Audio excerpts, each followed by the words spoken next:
Report MS Irfan Tahir पहली बरतानवी नैयाद पाकिस्तानी खातून lord chancellor secretary of state बराए इंसाफ दुख्तर कश्मीर शबाना महमूद का अपने ओहदे का हल्फ उठाने के बाद अपने हल्का लेडी वुड के पाकिस्तानी और कश्मीरी कम्यूनिटी के अक्सरियती इलाके आलम रॉक का हंगामी दौरा।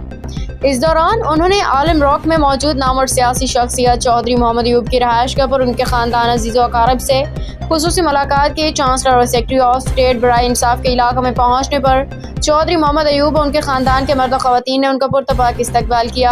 इस मौके पर साबिक assistant leader Birmingham city council Ansar Ali Khan, councillor Mohammad Idris, chairman labour party Alum Rock Chaudhry Mohammad Rasib, मरकजी राब्ता सेक्रेटरी मुस्लिम कॉन्फ्रेंस बरतानिया Chaudhry Ishfaq Ali, Chaudhry Mohammad Ajaib, chairman Dadyal municipal committee Haji Masood, doctor Ghazanfar Ali, Khawaja Javed Iqbal, मरकजी रहनुमा पाकिस्तान पीपल्स पार्टी वकार असलम कयानी, चौधरी रजा और दीगर भी मौजूद थे। शबाना महमूद का कहना था कि हम इंतखाबात में इलेक्शन कैंपेन के दौरान कई खतरात के बावजूद बेखौफ खतर साथ देने वालों का तहे दिल से शुक्रिया अदा करती हूँ।